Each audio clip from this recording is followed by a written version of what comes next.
Hey, what is up, guys? You're tuned into PokeTalk TV. I am your host, Brian, and today I'm going to talk to you guys about an Azumarill build for raids. So this is the Azumarill that I used for the Charizard raid, and if you want to get the same one that I used, so it's a Fairy Tera.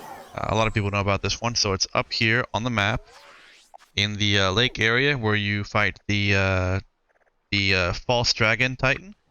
Anyways, this one that's out here, we come right out over here.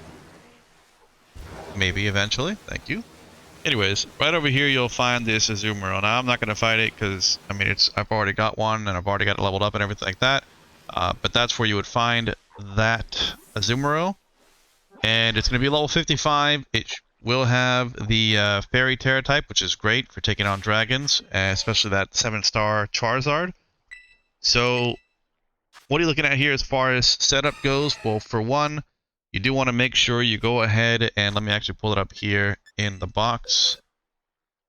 So you want to go ahead and make sure that whenever you catch it, depending on what IVs it might have, mine had, as you can tell, it already had, what's that, 3 perfect IVs there? Yeah, for attack, defense, and speed. And then I hyper trained its special defense and HP. Now, for this setup, you don't have to hyper train the special attack because you're never going to use it. This is all purely physical, so you can just leave that alone, save yourself a bottle cap. I already did a video on how to hyper train and where to do it and what you need for it. So here we're just going to look at the main details of the Pokemon. So let's go ahead and go into the summary. So what you want, and it probably won't have this, is huge power. So for the ability, so what you can do is use an ability capsule that you can get from doing raids 4 I believe it's 5 stars and up will give them. They're not too uncommon, but you can use that to switch it over to huge power. But you can see there, doubles the Pokemon's attack stat. I mean, that's pretty useful. You can do without it, but I recommend going ahead and getting that because it's going to really help out. The lower level raids, anything basically, honestly, anything, if a 5-star raid, and you get yourself pumped up, you can get a hit off, you can probably just one-shot most of the Pokemon that are weak to it.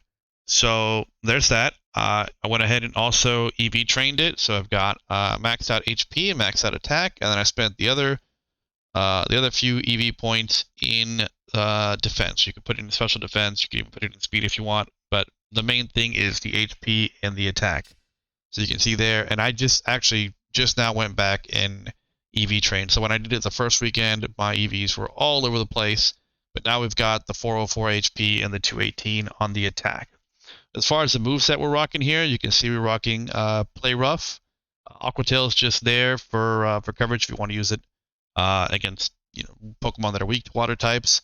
A Helping Hand can be switched out for really anything you kind of want to use. I like to use it for if the boss is really focusing on me and making it hard for me to get my setup going, so I can at least help another damage dealer, and it works for other raids as well. And then Belly Drum is your big main move. You want to basically use this to start up the raid. That'll get your attack up 6 stages. It'll bring down your health by half. That's why you want to have that HP maxed out there as much as you can. Both either hyper trained or just have it perfect IVs plus the effort values into it. Other things you're going to want is a Adamant Nature. Now, this nature says here relaxed, but you can use an Adamant Mint, and that will make it to where it is artificially an Adamant Azumarill. So that will increase its attack, reduce its special attack, which again, you don't use. So you go in there, you start up, you use your Belly Drum, and then you basically either play Rough or Aqua Tail to victory. And when you're facing the Charizard, for example, as long as it doesn't like KO you, which it shouldn't now with this setup. I was not optimized as far as my HP the first weekend when I was doing it, but you should be able to bring it down to having him pop up his shield in basically one hit. And then from there, it's just rinse, repeat. Obviously, Terastallize when the time comes to break that shield towards the end, and it's basically a free win. This works against any dragon type that you want to take down with Azumarill.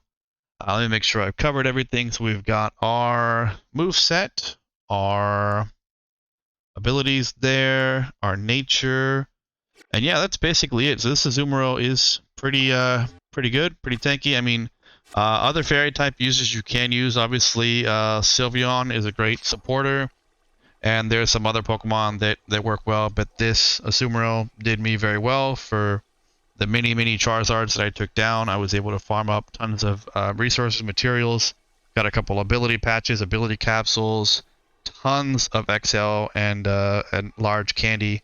So definitely worth giving a look. Let me know if this is something that helped you out and something that you're interested in seeing more of. Feel free to subscribe, drop me a comment or a like down below, and I will see you guys next time with another tips and tricks video related to Pokemon Scarlet and Violet. Thanks for watching, and I'll see you next time.